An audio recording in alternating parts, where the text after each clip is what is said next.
Hi everybody, and thank you so much for being here. This is very exciting for me today, but for all of us here actually, because we are joined with the amazing Justin Chadwick. And yes, give him a round of applause, please. So I'm just going to dive straight in because your career has just been incredible, absolutely incredible. I mean, going on to make biopics like Mandela, it's something I think all of us have watched all your films, and delighted that you're here today to chat about stuff. I wanted to just quickly go into what you're up to at the moment. Well, I've just been shooting. Hi, by the way, nice to be here at such a here at an important you have to hold it up. Film festival. It's terrific to be what this festival's doing. I think creating opportunities. We all want to make movies that are seen. Seen on the big screen is a big bonus, rather than on your iPhone or on your iPad. But just also for creative people coming from all different walks of life and experiences to kind of see each other's work up on the big screen, I think is worth championing, and I'm so excited to, if I can glean any knowledge or information from my career, I'm very happy to do so. But at the moment, I'm just up the road, cutting a movie that I made in Colombia, which stars Keifer Sutherland, which we shot in Colombia at the end of last year, and then I've come back and I'm now editing, and I've just delivered my first cut to the studio, and I'm now like sort of in the air raid shelter expecting a massive bomb to go off because I'm hoping it's what they wanted, and I'm not sure if it is what they wanted, because we had to kind of use our kind of creative skills, because as you all know, independent cinema is on its knees, especially sort of low budget independent cinema. It's incredibly complex to try and raise money and to get finance and backing for movies. It all seems to be either star-led or plot-led in terms of expectation. And in the end, I had Keifer and 4 weeks prep and then 4 weeks shoot, and I've had 4 weeks edit. So yeah, it's been in a way that was really freeing and exciting while I was in there working with first time DOP, first time art director, a lot of first time actors, but also it kind of created opportunities and ways of looking at things that were completely different. But the time was the big thing. The time, 4 weeks to prep. You have to make decisions about where you're going to place the camera and how you're going to make it, and then while you're actually shooting it, it challenged all of us. But I have to say it was an amazing experience, because I was working with a lot of first timers, and that's created a film that I don't know whether the studio will be. I have no idea how the studio will respond to it, but I kind of squirreled in a few of my personal kind of things, because I think if you're going to make a film and you're going to work that quickly, then you have to kind of put your story. And when you're in a foreign country, I've always found that when you go to a country, you are a guest in that country, you're working in that country. If you're working with those people in that country, then basically, as my job in those 4 weeks I was preparing, it was to listen to what was going on in Colombia, listen to what was going on in independent cinema, listen to what was going on with the stories that I was hearing from the actors, and then put that into the screenplay that was truthful to those people I was representing, even though it was an action movie, even though it was a film about, a guy, Keifer Sutherland, coming into a Colombian situation, to try and make it authentic to the people I was with. And I think that we did do that. And we'll see. I mean, we'll see what happens. It was a rare opportunity in my career to just kind of go, okay, I'm just going to do, and I've got a certain amount of money to kind of do it. I'm going to try and make it as honest as I can. Can't wait to see this. I'm going to go back to the beginning, because you started off making shorts, didn't you? Yeah, well, I did. It was in. I went to college. I did performing arts, where I was kind of creating shows and directing and writing shows, and I worked in a theatre as an assistant director while I was at college, and I was writing screenplays. Not knowing anything about screenplays, I didn't know. I just got involved in Manchester Youth Theatre when I was a kid, so I'd kind of always been around, kind of, sort of, up in Manchester there was a very good working class kind of way of support for opportunities for people like me, who was basically uncontrollable in the classroom. The teacher would say, go in there, you've got too much energy, go to the local Manchester Youth Theatre, burn off some energy. That kind of made me kind of find a tribe of people that were making stuff, putting on plays. First thing I did was Kes. I really responded to that material. And then I went and I thought, okay, it was in the 80s, 90s, where you could go to college and do a degree, so that was okay. And you got money to go and do a degree, so I did performance art. I was always worried about, oh God, how am I going to make money? All this going around doing lots of arty stuff is kind of like, how am I going to get a job at the end of it? So I started to write stuff, and I joined the local theatre as an assistant director and wrote a screenplay, not knowing about a screenplay basically.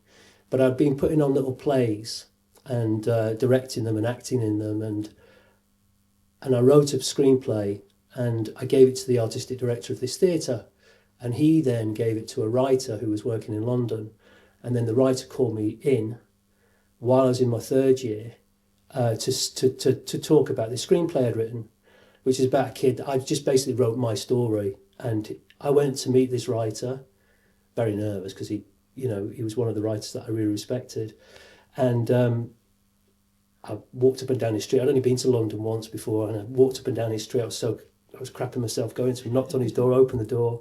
I went in, and he gave me a screenplay of his that he'd written, and it was like, oh, X'd, int, this is how you do it. And he goes, I've read your screenplay, really like it. It's a very weird format, so I don't know how you're going to do that, but maybe you should think about kind of, is it a long film, is it a short film, what do you want to do with it? Read this screenplay.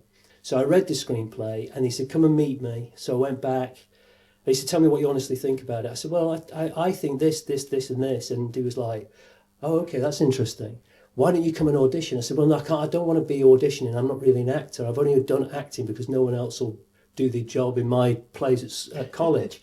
So I ended up auditioning for months with him while I was reading other roles for other actors, while I was doing my finals and my dissertation and all of that, and ended up getting this part in this film, and which I didn't really want to do because I wanted to direct, but I was like, this is an opportunity.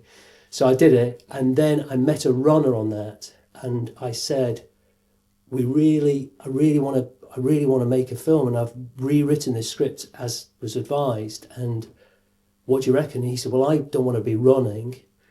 Why don't we just ask the bosses?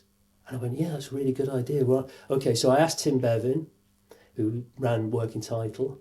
He gave us $5,000, and Joe, who was the runner, who was driving me around, and trying to be an aspirational producer, he went on to a film with a French director, Louis Malle, and he gave him the script, and he said, listen, I don't want to put any money in, but what you could do is you could use my editing rooms over Christmas.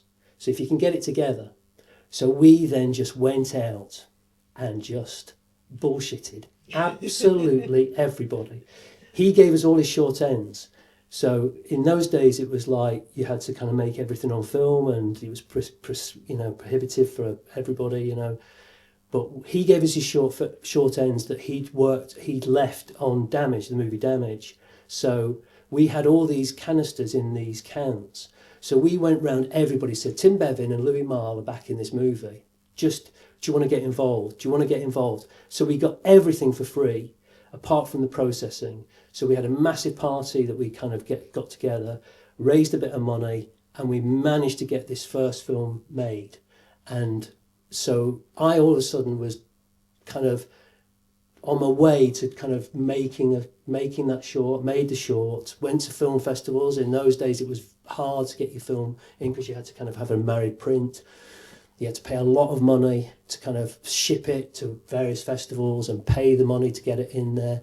So I'd go back and do these acting jobs to fund this way, or more realistically, went to work with a local builder who was my grip, who'd help me out on the film, and he gave me 80 quid a day to go and do up houses and go on building sites, and that's how I survived. And I did that for about 10 years, while I then made other short movies. And then my wife got pregnant, and by that time her mum said, you've got to put bacon on the table, no more messing about. So I was like, oh shoot, what am I going to do? Got a baby coming, I'm 28, I don't know what to do. I really love the films. And by that time I was kind of making these shorts, and that's really what I wanted to do. But I also knew I'd met some other filmmakers, not a lot of filmmakers, but they all were hanging out for their feature film. And I was like, I don't know about that. I've got to learn more. I've made about 4 or 5 shorts by this point. So I went to this agent and I said, what are the jobs that nobody wants to do? What are the episodes of, Casualty, EastEnders, all of that. I understand, to get on the schemes and to get on the courses. I understand it's really hard, but what does no one want to do at the moment? At that particular point, no one wanted to really do children's television.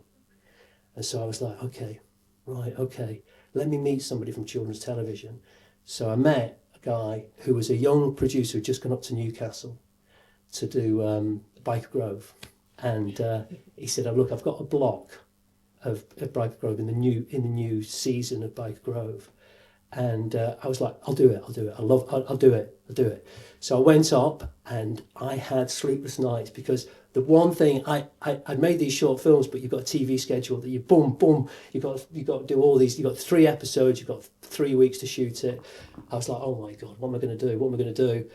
But the great thing about up in there was they were all working class kids. They weren't from stage school. They were all like the kids that I'd worked with in Manchester Youth Theatre when I was a kid. They were just normal kids who just wanted to have a laugh and play. So I was like, okay, well, that's one thing I can do, because I can communicate with those kids. I'm not sure about the camera. Didn't realise that you do have cameramen and all of that can help you.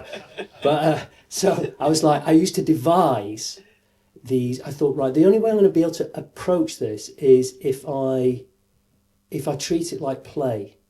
If I and I devised each scene in one shot, because then I wouldn't be found out and sacked because I've got my coverage all wrong or my angles wrong or anything.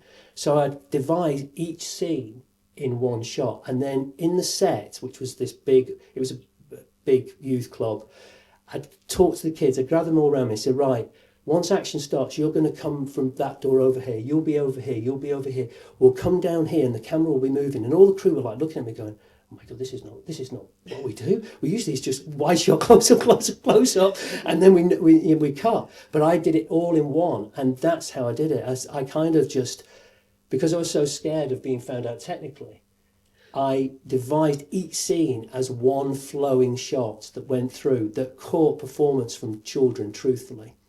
Now the kids loved it, and the crew actually loved it, because it was a different way of working, and the kids liked it because it was like play, because instead of them bunking off and going and sitting in the cafe or whatever, waiting for their close-up or checking out, they were on. For the moment that scene started till I shouted car, they were on. They were part of it. They were hiding, giggling behind the sofa, and they were about to pop up and be in the scene as the camera swirled round. So that's kind of how I kind of started. And from that point, I then went, right, okay, I'm going to just concentrate. I know how to work with actors. I love actors. They've always been around performance. So I know how to communicate with actors, but I really want to learn about the technical. I want to learn about how to do it. And just at that point, I heard Danny Boyle speaking on the radio, and he was like, you know what? The most important thing is to be able to communicate ideas. I remember it somewhere I heard it. He said, do not, as a filmmaker, do not be afraid of the camera. Do not be afraid of any of the technical, because none of that's important. There's always someone on a film set to help you with that. Know what you're trying to say and know what you're trying to communicate. And I thought, you know what? That's the truth. That is really important. And so on my next job and my next job and next job, I just kind of tried to stay open to that, really. Wow, it worked, didn't it? Well, I don't know. I mean, the step going from acting to directing as well, do you think that that's really helped you? Because like working with actors, I mean, you've worked with a lot of actors who then have gone on to be really famous, like like Kerry Mulligan, Eddie Raymond, quite a few people. I mean, is it Bleak House, which was kind of your big break, I suppose? Was there a lot of discussions around using the lead actor there? Because she was unknown at the time, wasn't she? Yeah, I mean, I've always been very lucky. I think that the most important thing for me is performance. You know, that's the key thing for me. And casting, casting is incredibly important, right? While you're formulating the movie, and I kind of. As my career has gone on, I've worked with lots of different. All actors are different. They've all got different processes, and they all need different certain things from directors. And I have had experience of acting only because, out of kind of chance, really. I didn't really want to be an actor, but knowing what it is like when you're in front of the camera is very useful, and I've always taken it from when you're an actor, whether you're Scarlett Johansson or whether you're a young kid it's their first job and you've never seen a camera before. And I've worked with both of people with that sort of level of experience. From the moment you get picked up in the morning, you go through this process. You go into a chair. You wait in a trailer or in a room, and you're waiting, your heart's going, and then all of a sudden you walk onto a film set and there's all these lights and the camera and the crew, and they all look knackered and they look scary. I mean, you've walked on film sets, people on film sets look really scary, and especially if it's not your own film, I mean, not your own film set, that people look tough, and they're all in wet weather gear and tough, and everybody looks kind of, and it's intimidating. And all of a sudden, the camera comes in and the pressure's on, there's people on walkie-talkies and the booms come in, there's all this equipment and there's a thing shoved in your face and you're like, lights, camera, bang, let's go. To try and find that elusive moment of truth. That's like, oh wow, okay, right. That is how anybody can do that is, amazing. But then how anybody is not just thinking, I just got to hold my shit together here. I don't want to fall apart. I've just got to find it. That's my job, to try and create an environment that is conducive to allowing that person, whatever their process is. Some people need a lot of where to walk, some people just need a go on, or feel it, or go deeper, or some people just need a look. But my job is to try and create that environment right from the off of where they are free enough to be able to find whatever it is that the scene is about. What is that scene? Forget all of this stuff around you and there be to do that. That's my job. And usually I have worked with various actors that are hugely experienced and not experienced, but it's usually the reason I've gone with them and worked with them is because I think that when I meet them, it's not really about how they read the scene. It's about how we've communicated together. Are we going to get on? Are we listening to each other? Do we share the same feeling about what we're trying to achieve? And that's kind of, I've just held on to that always throughout my career, and taken all the knowledge that I've had in my own experience of being in front of the camera to try and get rid of all the crap that goes around it. And I remember when I was starting out, I worked with the great Tony Garnett, a film producer who, you know, made some of the great social realist movies. And as I said, you know, Kes, and not that he produced that, but, you know, just the Tony Garnett, I met him, I was doing something for World, and I met him in the corridor, and he I was passing him, and he said, "Oh, you're doing murder prevention, aren't you?" I said, yeah. He said, "Just remember, we all know acting goes on. We just don't want to see it." And he said it to me, and I was like, "God, Tony, you're absolutely right. That is the truth." But it's like all of it. Don't want to see the direction. Don't want to see the dirt, the makeup on the costume if it's not right. We don't want to see the art direction. You want to be in the moment of the thing. And I took it right at that point where he said that, and it was just a passing in a corridor in his office. It was it resonated with me, and I think that's the truth, is that you the actors are brilliant and so varied, and the energy and what they have to do. I spend my time trying to create that environment, but when I'm shooting, you know, I know when I've got the truth, because I'm holding my breath and I'm looking at their eyes, and I can feel it. I can feel them in the moment, and that is the greatest joy for me. It really is. Yeah, I mean, that is the magical moment, isn't it, when you forget. And there's a lot of like your shots where you really hold people there and let them have time to really express themselves, and that feeling's like, yeah, it's gorgeous. Can I ask, what is your process with casting?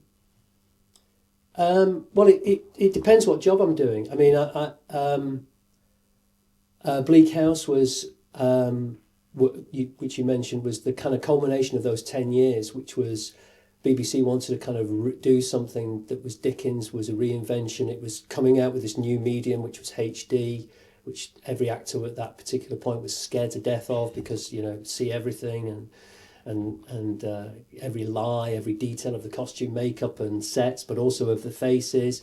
And I was like, okay, I want to kind of do something that's different. So they obviously, you know, wanted to have kind of people that people would recognise. But I was like, well, why don't we just look at this and go, you know, people from comedy, people that wouldn't necessarily do stuff. Gillian Anderson hasn't really done anything like like a period thing for England, and Johnny Vegas, you know, a comedian, maybe he could play a role. And I just fearlessly kind of went for whoever I wanted, and the BBC went for, actually they did, you know, people that were stars in soaps. I was completely open to who I was working with, and it created this really wonderful, huge, big cast of eclectic cast that, you know, and the show did really well and led to me all of a sudden getting my first feature film. And but then the process is different, you know. On films, it's different. You know, I went from that to making Other Boleyn Girl with a studio. It was the BBC again wanted to do it, and I was like, okay, I spent 10 years doing this.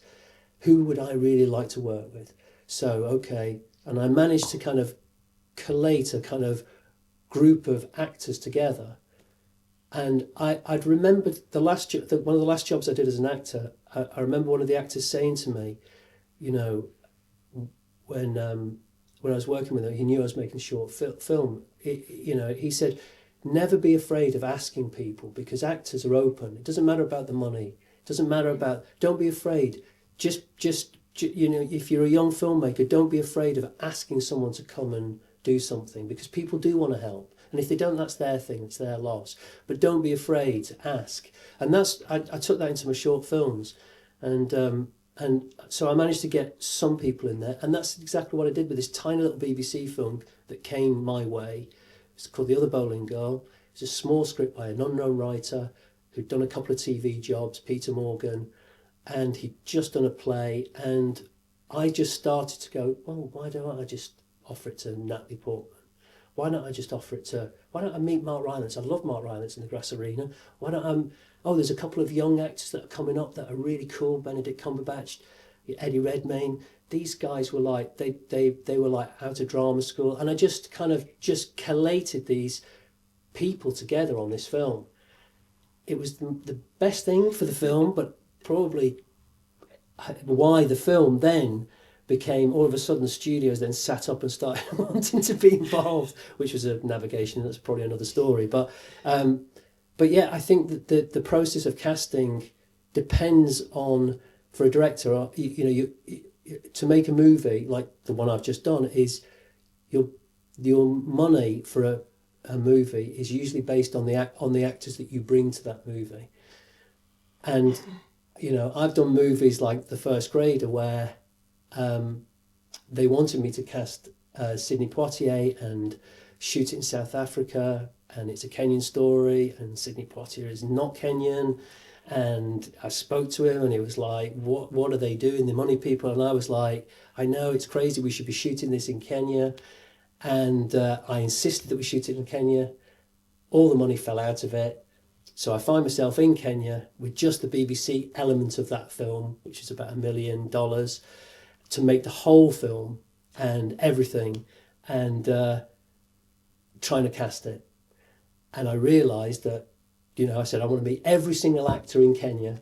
So I realised, but then on about the second week, I realised when the cleaner came in to audition, and she was speaking to me, I said, "What are you doing?" And she was going, "Well," and then I realised, okay, so I'm going to have to approach this in a different way. I'm going to have to approach this where just cast real people. So I turned to the producer and said, "Listen, we just cast the whole school. Don't exclude anybody from the school. Just cast the whole school. We'll find the characters within there." So we cast the whole school, and we cast local people. I brought in a couple of people from outside, like Naomi Harris from England, but we just made that movie in that way. So they weren't all actors? No. Oh my God, because that's one of my favourite films, The First Grader. It's just like such a beautiful film. I would never have guessed that was all people that never acted. Well, it was just a way of it's just a way of making it. And similarly in Colombia, I just did the same thing. I just kind of, I didn't know any of the actors around, and didn't know that community.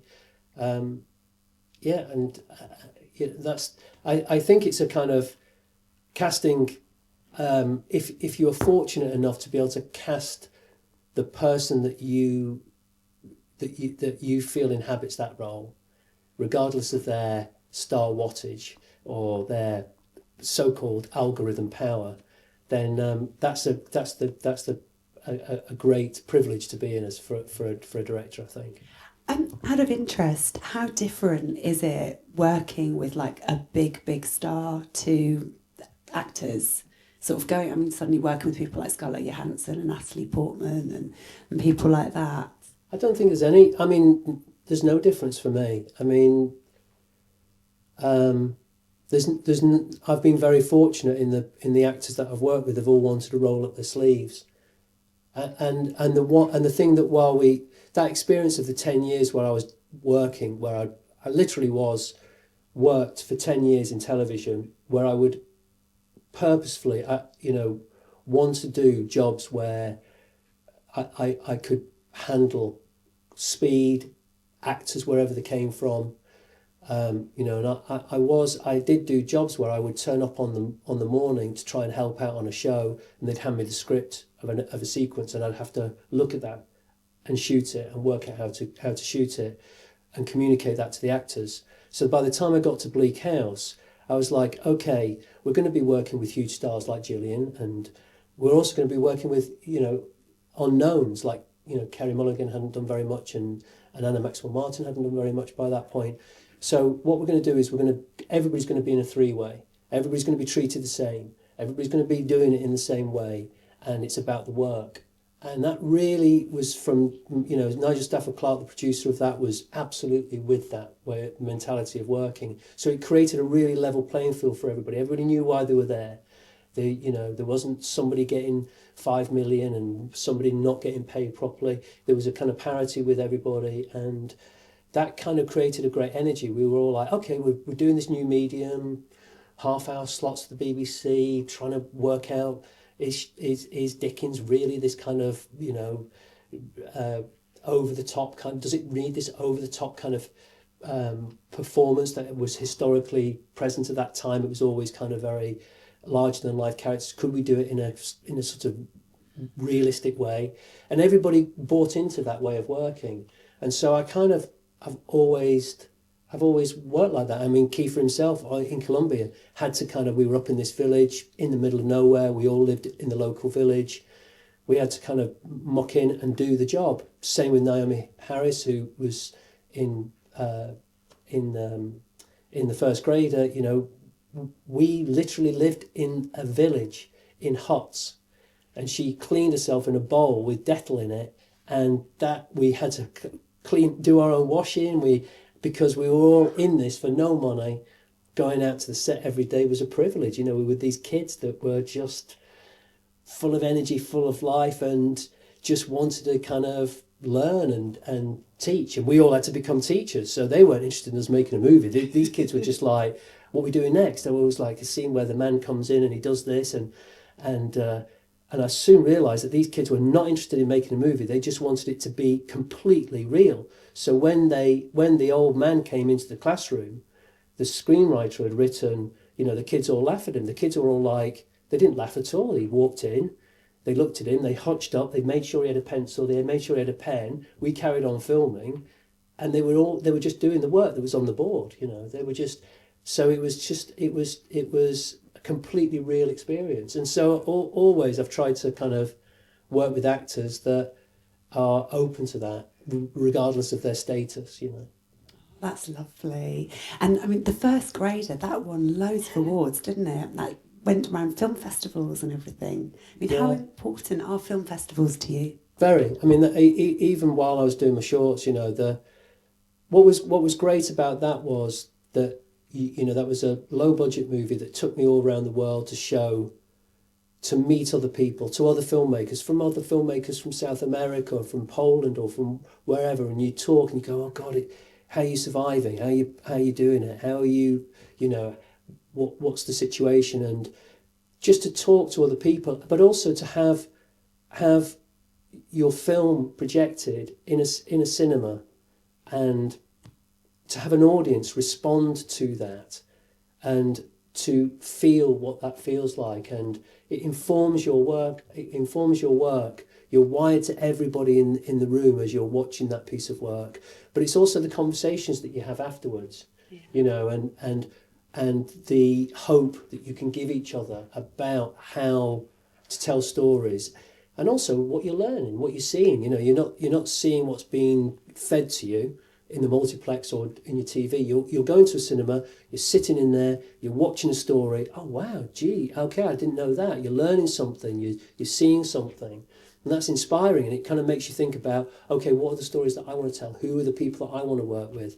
And I think that the filmmaking community is, while it's kind of very competitive, and it can be, it's also very, very open. And I think that, you know, people want to share ideas, and people want to communicate, and people want to kind of tell stories and learn from each other.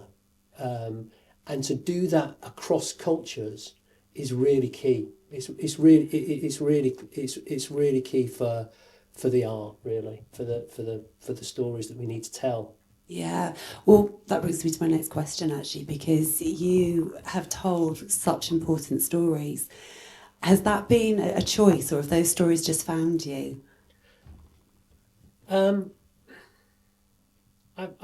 tried to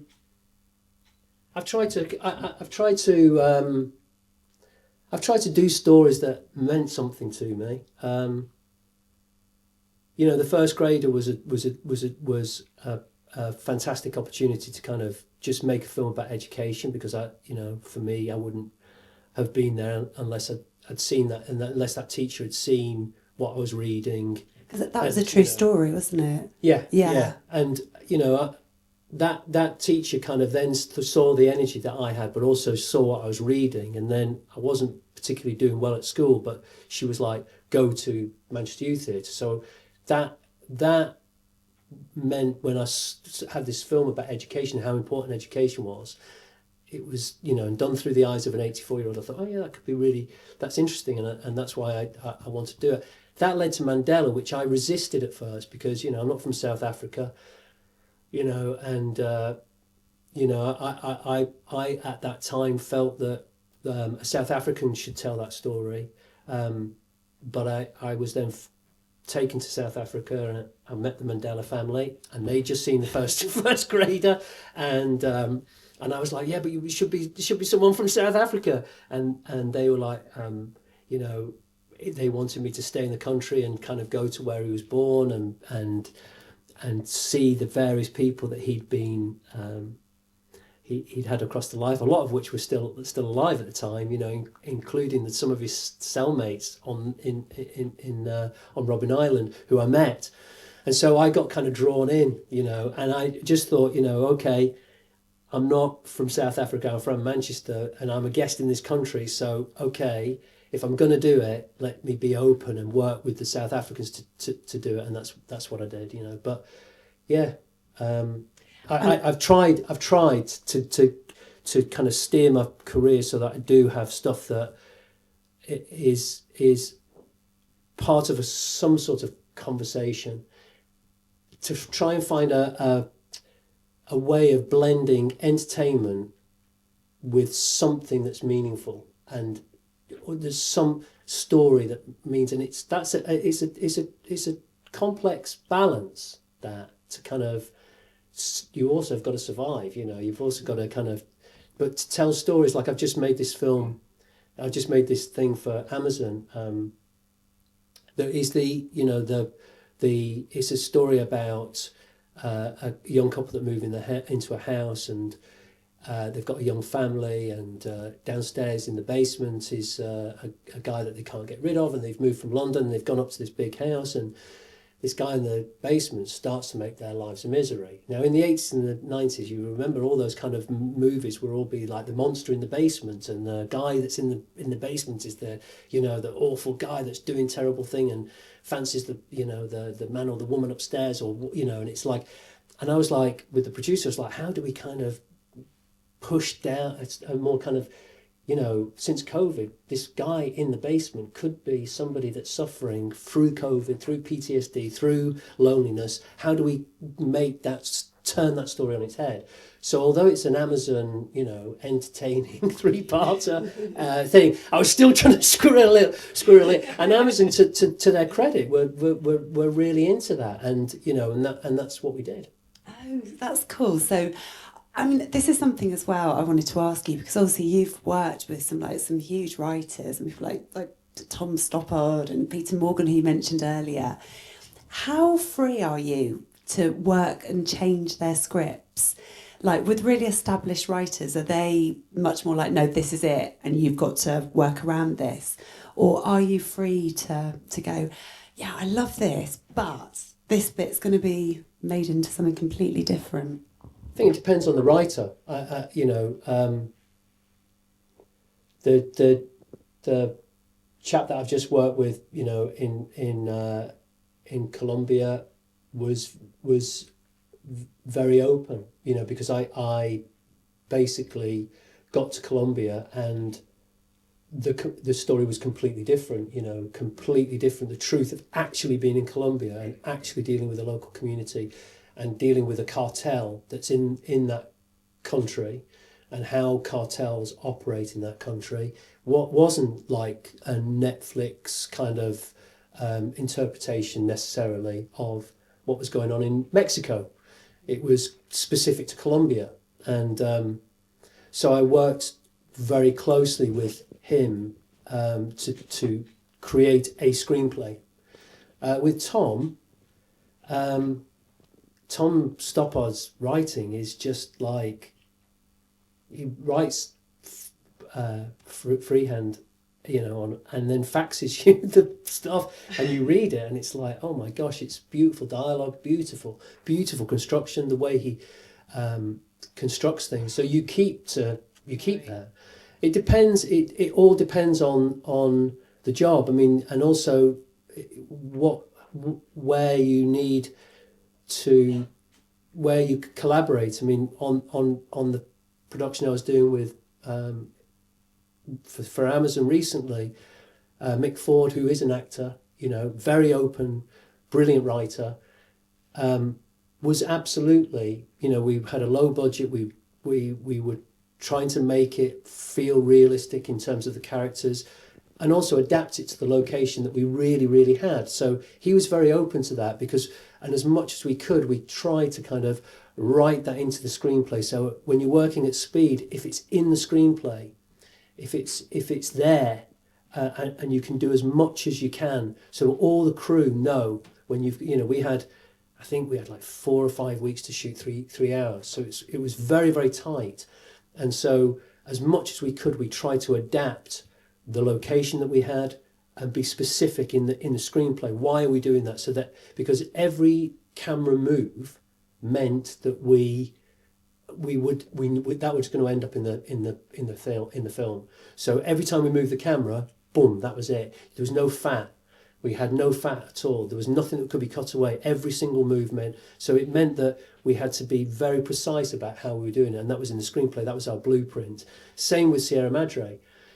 That was tricky because I was working with a different crew, largely an inexperienced crew. So things would happen all over the place. So we had a blueprint, and then that blueprint went wrong every single day. Everything went wrong.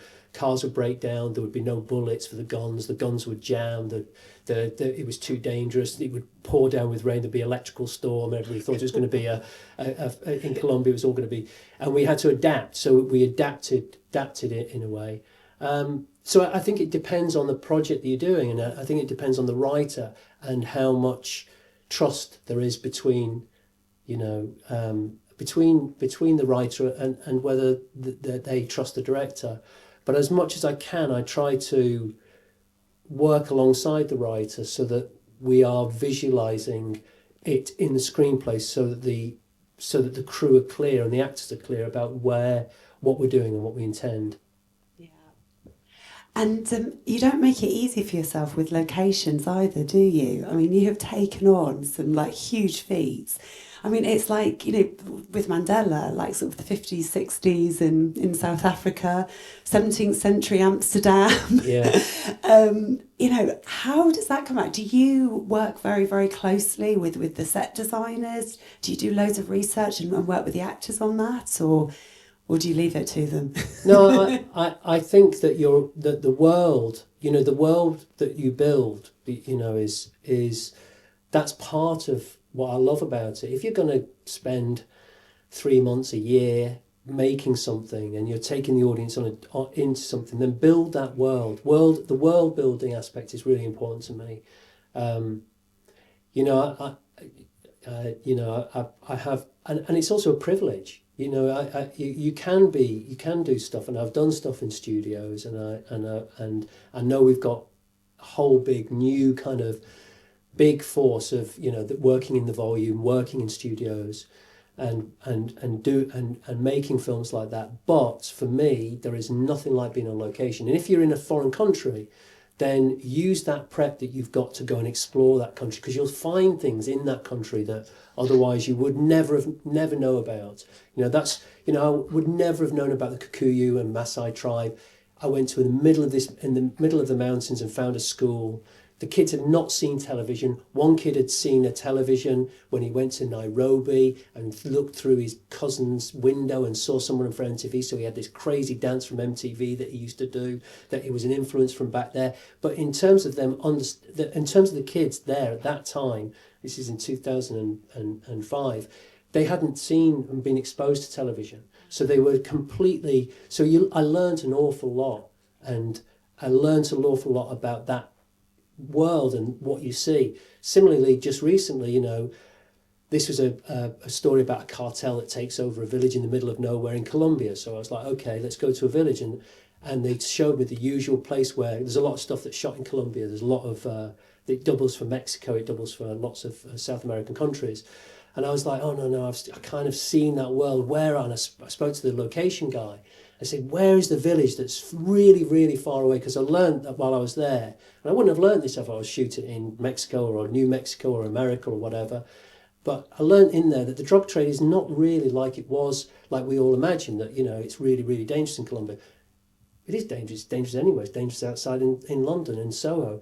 But, they were saying, well, the drug trade really has kind of moved to the very, very far reaches of the villages in Colombia. It's very, very discreet, really discreet. So, and I only found out that because I was talking to Colombians, and I said to the location guy who was experienced, and I said, can you take me somewhere? So the producer was like, oh God, no, please don't. Anyway, 2 days later, we got to this tiny, tiny little village that looked like, to me, I know I was doing it from my Western eyes, but it looked like this tiny little village in the middle of these mountains was like something from The Godfather, you know, Michael Corleone when he gets married. Had a little tiny white church and a little square. And I was like, oh my God, we've got to shoot it here. We've got to shoot it here. And the producer's going, no, don't let him, don't. It's too difficult to get here. Look at the journey that we have. And we're like, how are we going to get there? Keifer's not going to do it. None of the actors are going to want to come up here. It's going to. So that's another week out. I'm shooting. I was like, no, we have to shoot it here. We have to shoot it here. And we ended up, we did shoot it in there, but I paid the price. I lost time, but it was worth it to go into that village. And we used all the villages from around there, and that gave it this kind of, cartel taking over a village, gave it a kind of different slant to it. And and because it was up in the mountains, it was completely different kind of view of the photography was different. The weather would change on a pin. It would be like thunder and lightning, torrential rain, bright sunshine, all within half an hour, So you'd be like shooting, and it was a completely different experience. But that was really because I love kind of going. I feel like it's a massive privilege that I've had through my life of going to these places and exploring them and going, okay, keep your ears open. You might learn something. You might see something that could go in the movie, and that's one of the great privileges. And I've loved it. The adventure of it has been brilliant. Well, once again, it's another thing that works, isn't it? I mean, you are so amazing with creating atmosphere and these beautiful shots. Can I ask, is it true that on Becoming Elizabeth you used candlelight for some of the shots? Yeah, I have to say, I think in my career, the way that the technology has developed, we all love film. Film is an amazing medium. We shot Mandela on 35mm. HD came along, and I used that I was fortunate in my television career to use 16mm. I was fortunate to then be one of the first period productions to shoot on HD, and I shot The Other Boleyn Girl on HD, which was one of the first films to be shot on HD at that time. Cut to later, recently, I was working with a documentary filmmaker from Brazil, Adolfo Veloci, who made docs. And I saw that he was shooting these films on HD that were just beautiful, just absolutely. And I called him. I managed to track him down, and he said, "Yeah, it's just me. There's no one else. I'm just using the camera." And I sort of started looking into the camera. If you understand light and how light falls, the cameras now are so responsive. So then I was trying to make a movie. Didn't happen. We were trying to make in Mongolia. And sort of talking, and then I got offered the Becoming Elizabeth, and the stars the studio wanted to change the way that they were making period. So I got him, started having a conversation with him. Could we make a film completely by fire and candlelight? Could we light it completely with that? And we managed to convince the stars to back it. They were very worried because they just thought it would be dark and dismal and awful and terrible. But it's there. It is literally there. I mean, we did that. We were true to that. I mean, we fought. It was a fight to kind of convince people that you could do that. But it was all of those scenes, the nighttime scenes. But on my episodes, they changed it afterwards. But on my episodes, we did that, and I'm so amazed by the technology that we've got within our hands now, that we can, there's moments when I was in Colombia where I'm shooting and working with natural light, working with actors at speed. I mean, literally, I've been on the floor where I can't see the actor, but I put the camera there and that I can see because we've got 19 stops under that we can shoot. So the technology is brilliant, and that's within filmmakers, young filmmakers, emerging filmmakers' hands, is that the technology, even look at what's on your phone, look at what you can do now, you know, and I think that technical advancement is really useful. Is that you don't need anything other than a good story, an idea, being able to communicate that idea, a group of fellow people that you trust around you, that you love, that you like, that are comrades in that moment, in that story, to gather around that, no matter who the studio is, who the financier is, who the people are, is to be fearless about gathering together a group of people around you who share the same passion and want to tell the same story. And that's really, I personally believe that the technology and where we are at the moment, we're at a moment where there's going to be a revolution. The revolution is going to come from young people, and when I say young people, I mean young in terms of their experience, in terms of the stories of where they come from, a diverse group of people, global people like who are part of your film festival. You know, there's stories out there that are now being able to be told through the technology that you don't need to come from money, you don't need to come from privilege, you don't need to have the bosses that want to make the usual thing, the things that we've all seen before. There is a way. I'm not saying it's not a fight, and I'm not saying it's easy, but there is the technology that we have got to make stuff. You can make stuff. If you don't own a phone, you can loan a phone. But if you've got something to say, there are ways of doing that, and communicating ideas, and the way that we're putting visual images together has been so stuck for so many years. And now we're in this kind of very strange period where independent cinema is at a really crucial point. You've got these big, huge streamers. In England, we used to have like the big movies that were made, the 30 million, the 25 million, the 15 million. All of that's kind of gone. We have got very low budget films. We've got very big budget films, and we've got a lot of television that's being made. And the streamers are looking at ways of how do we tell different stories, and it's up to this new generation of filmmakers to collaborate and put them down and get them done, and just do it by any means, because I think that we're at a crucial point in storytelling, and you know, thank God there are festivals like this that where there's a voice or a megaphone for voices that you can go off and tell a story, and that it's seen by other people. That's all you want as a filmmaker, is to create, because then you learn about, okay, what can I do next time? How can I communicate that idea? What was making them restless? What did they love? What did they enjoy?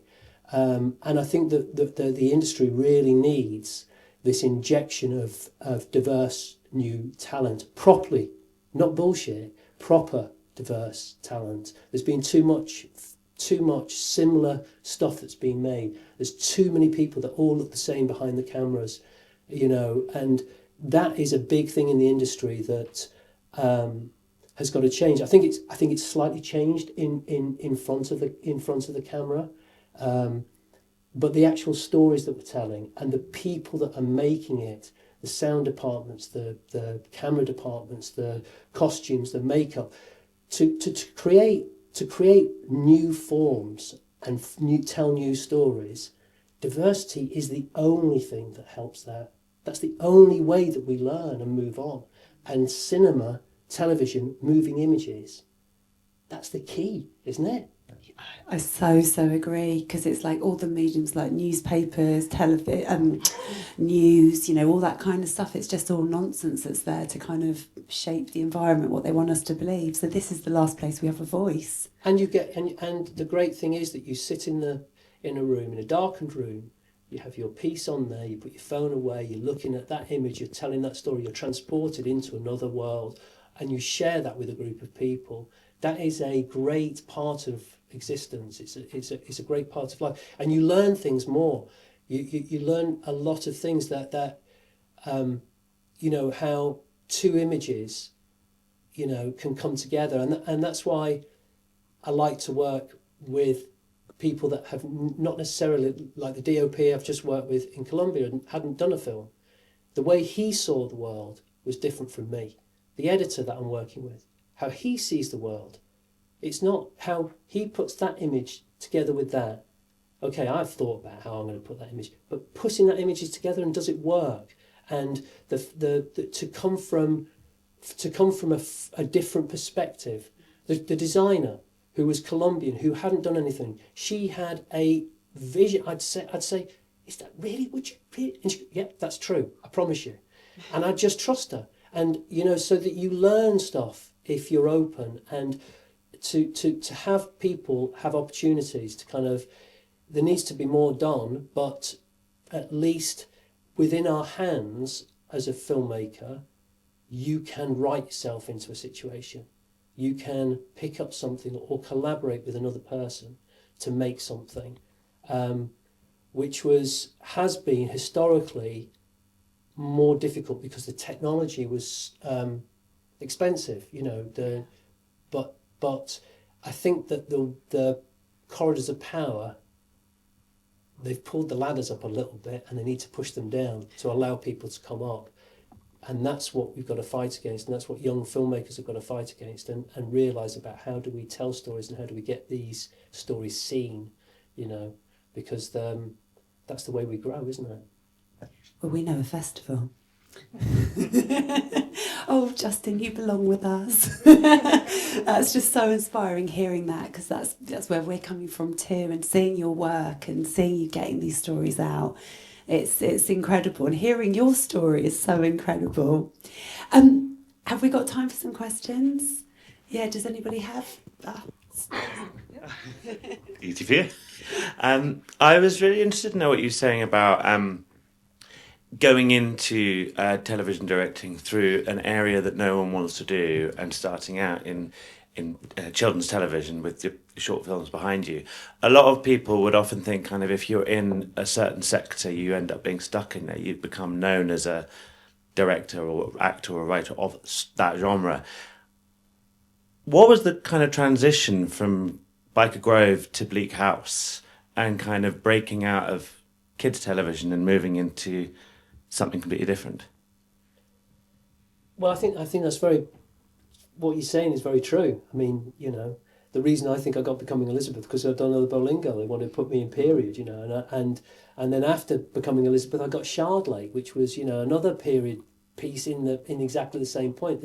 They do, the finances, the backers, the producers want to make sure you deliver what you've already delivered, and if there's a success there, they'll do it again and then and again and again. You've got to do that yourself. I think that for me, to be honest, at that point with Byker Grove, the producer then went, I delivered that, even though I was like, I delivered, and the producer went to EastEnders and became the boss of EastEnders, and then went, can you come and shoot EastEnders? Oh God. And it was so difficult, EastEnders. It was so hard, because you had to break down your script on day one into shots.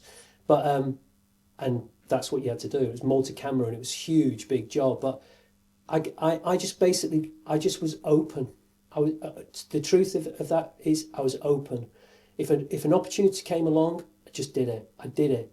I went from that to Manchester and did stuff up in Manchester.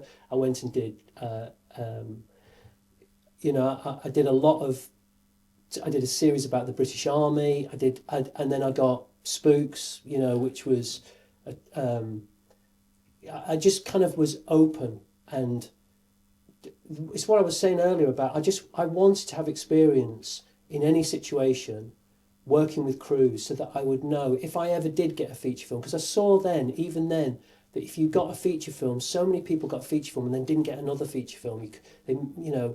And so I was like, okay, I just want to learn. I just want to learn about it so I can be that person that understands how the costumes work, how the set runs, how it all works. And so I just worked really. I doubled back the jobs. I got the jobs. I worked as hard as I could. I did the jobs that came along.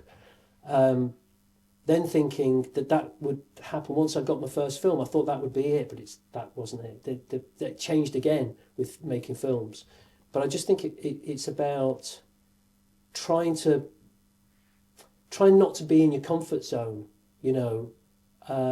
if you can, and be open to an opportunity that comes along that you go, okay, that wouldn't necessarily be something that I would necessarily do. I mean, the script the script that I just received for the action movie I just shot, I read the script and I was like, yeah, there's lots of really, really good stuff in there, but it's not really got heart and soul that I kind of can, maybe I can adapt it. And I haven't really done a sort of action thing before.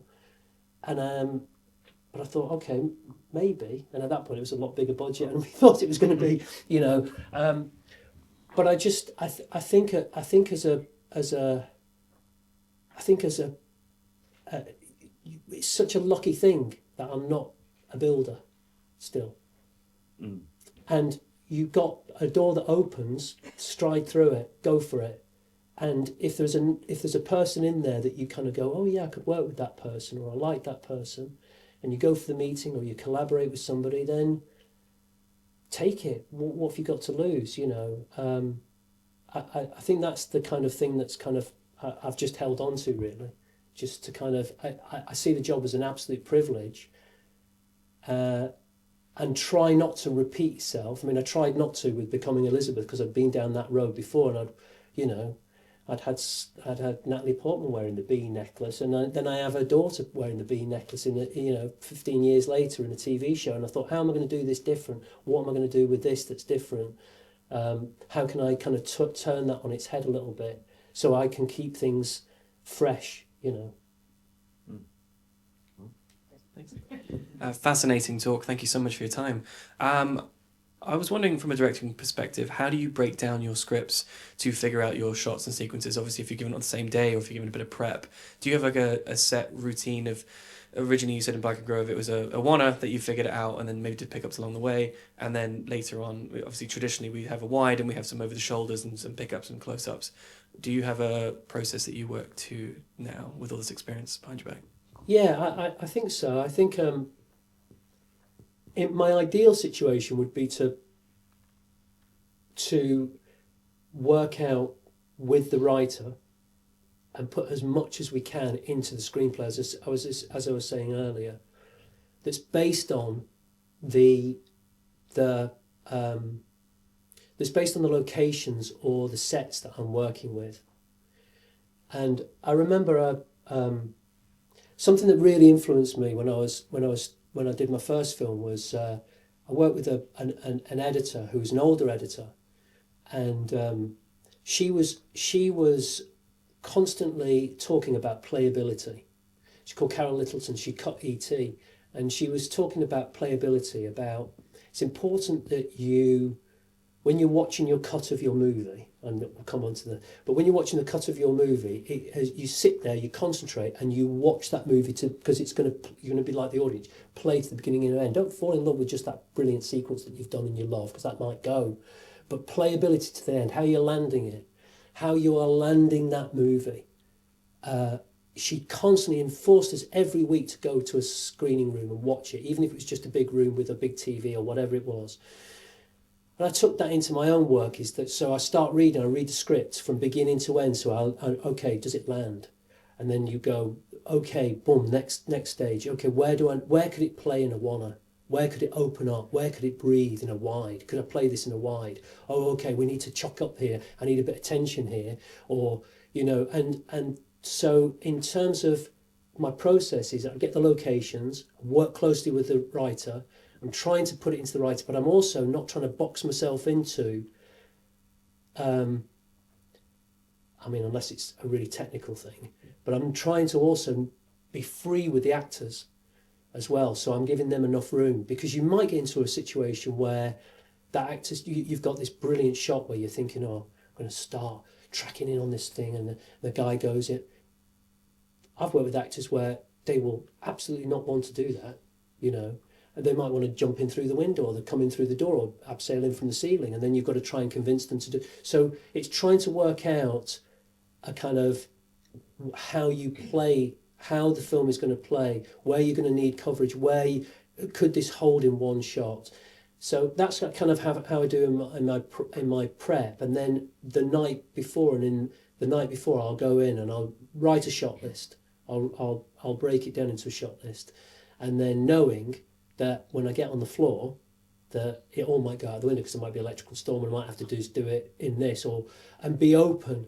I think the thing I've really learned, because I've been in such kind of treacherous situations in terms of weather, time, money, kind of where I'm shooting, is that all your plans that you've made can go out the window like that, and you've got to do it on a long lens, you know, in a wanna, and you've got to hope you're going to catch it. But it's essentially about understanding when you can do that. So understanding the piece that you're making, whether it's a short, and where you need to, so it plays. Okay, I could get away with that. If it's good enough, I'll hold. And, you know, I did a lot of stuff when I was starting out and making my short films where, you know, you'd go, that shot, oh, I love that shot. I'm going to keep that shot. That's a wanna. Not going to do any other coverage whatsoever.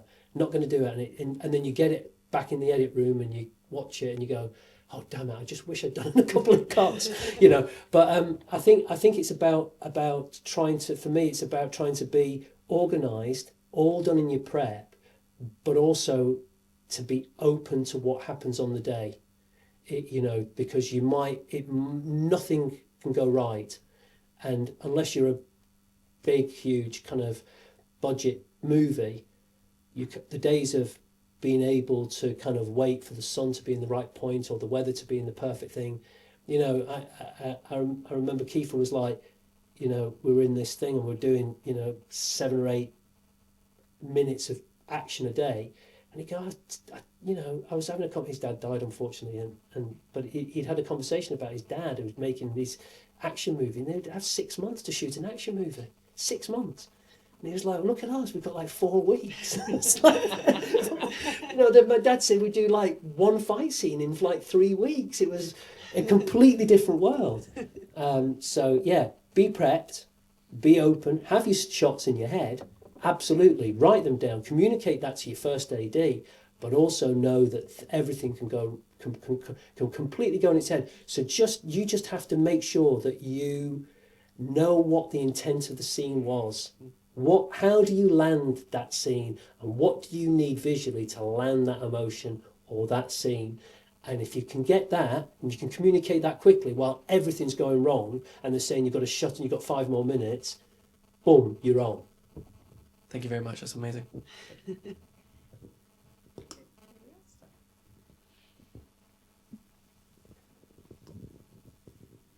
Thank you so much for being here. I'm curious on your conversations with actors. How much are you talking to them? How much are you telling them about what you want them to do and where you want them to be? And how much are you letting them convey to you what they feel the character is doing? And when do you make adjustments? All the time I'm communicating. In prep, when we're shooting, it's the most important part of my job is communication, particularly with them. And actors, you know, all are different. They all have different processes. You know, some want you to be very, very prescriptive about where they're going to go, what they're going to do, how it's going to be. You know, some are quite freeform, don't want to be freer. And sometimes you have those 2 actors in the same scene, you know. It is about communication. I mean, I'm very close to the action. I'm right there. I'm right on the floor within their eye line. I'm with them, and I constantly am giving support or adjustments and feedback. Not too much. I'm quick. When I'm working, I'm quick. Regardless of the time, I'm very quick. But if I get it, and if they do it on the first take, I'll move off.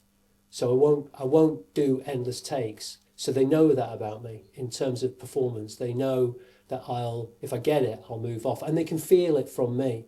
I'm very much present in that respect. But I think that the one thing I think I would have taken from my acting experience is that a lot of directors weren't the directors that a lot of the directors that I worked with in that time that I had while I was trying to make my short films and I'd go and do the acting, a lot of directors were frightened of talking to actors. They were frightened of communicating. They were scared of them in some sort of way. And so often I'd end up going back on the train or whatever, thinking, shit, did I really hit the moment of truth? I don't really know if I got it or whatever.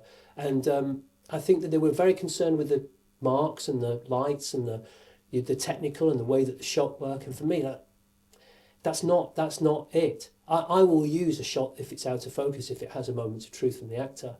I will absolutely, it will all be about performance for me. And how I communicate to it, it's completely different. I mean, just for an example, on the Other Boleyn Girl, Scarlett Johansson was completely free. Natalie wants to know. She technically, brilliant technically.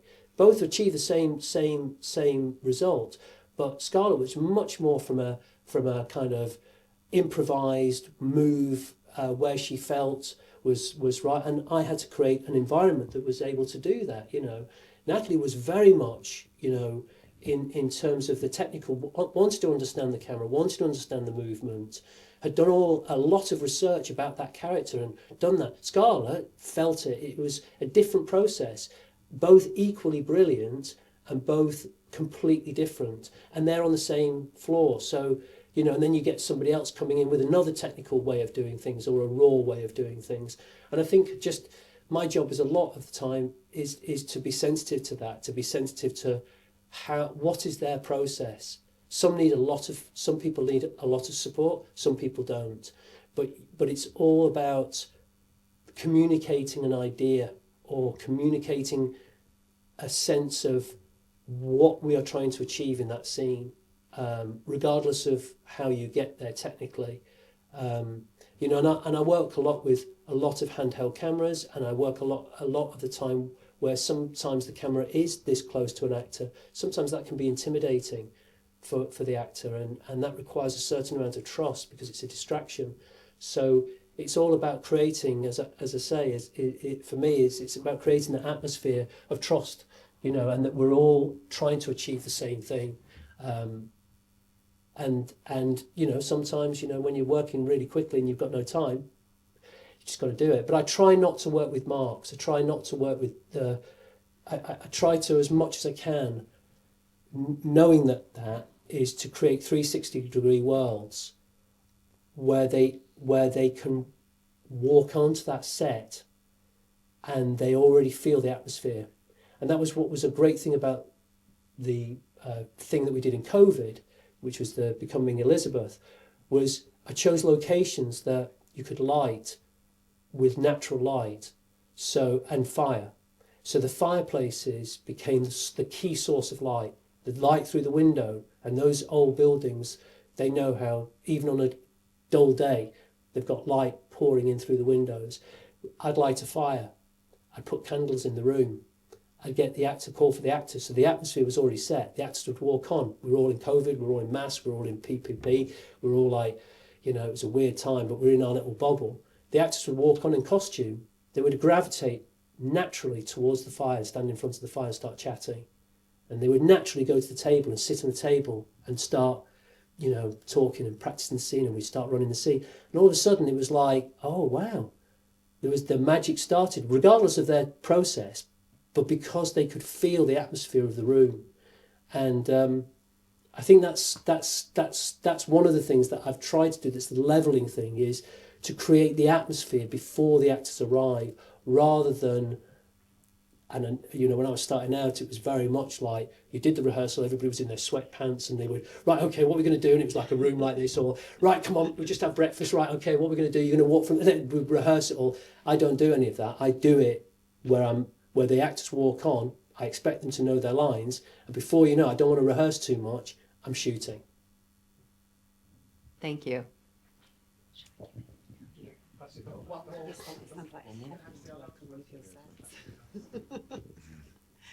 Hi, Justin. Thank you. Hey. I'm over here. Oh, sorry. Hey. That's okay. Sorry, I thought it was Hello. hello. Thank you for being here. So I've got two little questions. You've been talking a lot about an electrical storm, and I feel like there's a specific story there. An anecdote of maybe something that went wrong, and that was a real oh shit moment that we'd like to hear. And then also, I just want to know if you have any specific heroes, other film directors that have really inspired you. Yeah, well, no, the only reason I'm talking about the electrical storm is because we were up in this mountain, as I said, with Sierra Madre, and nobody had. I thought I had shorts, t-shirts, all of that. I thought that was what Colombia was going to be. It's such a ridiculous. So we're up in these mountains, and as I say, the storms, the weather. There is a scene where these two young couple that are just about to get married, they kind of run to runs her back home. It was supposed to be, the scene was supposed to be the lovers walking across the Colombian landscape, the mountains in the background.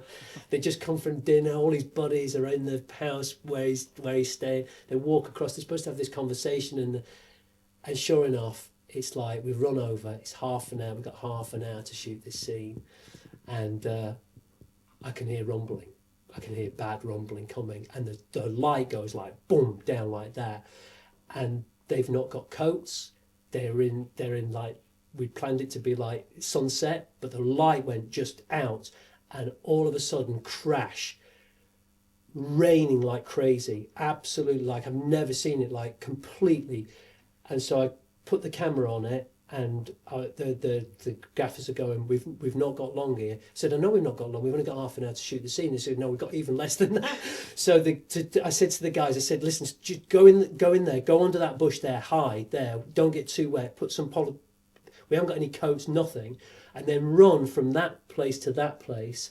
I'll be here with the camera and I'll follow you, and then just do the scene. And oh my God, action, thunder and lightning, the whole sky went up, they ran up, I'm in there with the camera, she then comes over here, I'm on the guy, he says one of the lines, they're going to think I'm like, it's like ridiculous, because it on one of the portentous lines there's a massive flash of light behind it. It looks like it looks like we've done CGI on the shot. I've been watching the shot. Like that. I turn the camera onto her, she's like, oh my God, turn the camera back onto him. And we shot this scene, and the gaffer came over and said, listen, we are not allowed, we're worried we're going to get off the mountain, we've got to stop filming, cut, everybody, it went completely, all the lights went everywhere. Not that we were lighting it through lights, but in the square where we were in this village, the square was lit by a light, and went completely black. And it took us 3 hours to get off the mountain in a storm. And that was a regular occurrence in that film. It was, but it you know, I showed it to my wife. She goes, "Well, it looks very dramatic." It was an absolute nightmare. And I think for me that my heroes really, my heroes were, you know, I think Ken Loach Kes was a massively important film for me, but I think there was. You talk about film festivals. I went to this with my little film, first grader, I got invited to Telluride Film Festival. I flew over to this film festival, and they said there's an opening. It's a little festival in a mountain village in America. Flew over to there, and they said, we want you to come to a drinks do, you know. So I went to this drinks do, and I was the first there, so keen, you know. I've just done my little film, done it for no money. Get there. And I'm at this film festival having this drink, and I start talking to this bloke, and he's like, he's talking about his kids, and he's talking about things, and he's talking about Mexico, and it was like, oh my goodness, chatting away. Lovely, really lovely guy. I thought, oh my God. Stephen Frears walks in, and I go, oh, Stephen Frears. Stephen Frears walks up to this guy, and, oh, you're back. And he went, you're back, Alejandro. I said, are you Alejandro Inarritu? He goes, yeah. I said, you're my hero. You're absolutely my hero. Oh my God, you know. And he for me, the stuff that he was making, by that point, he was there with Beautiful, the movie, which superb movie. But, you know, Amos Perez, 21 grams, absolutely brilliant. And that's the thing about a film festival, is that he was there, we were chatting about film, we were chatting about family, we were chatting about loves and losses and things that were happening with, you know, and the next morning at 8:30 I had my showing in one of the cinemas, and he came down and he watched it, and afterwards he went, "Oh man, I know who you are. I know who you are," through the film. And it was such a brilliant thing for me to happen to me, to have another filmmaker come and watch my film, but also be a really decent human being. It was inspiring, you know, and that's the beauty of a film festival, as you meet another person from another walk of life who's trying to make movies and trying to do stuff, and that's that. I think, yeah, lots of heroes, but those two and him are pretty much right up there. Thank you. I think that's. Have we got time for one more, or? We're going to have to wrap up. Oh, okay. Honestly, Justin, thank you Pleasure. so Pleasure. much. Can we give Justin a massive round of applause? Thank you.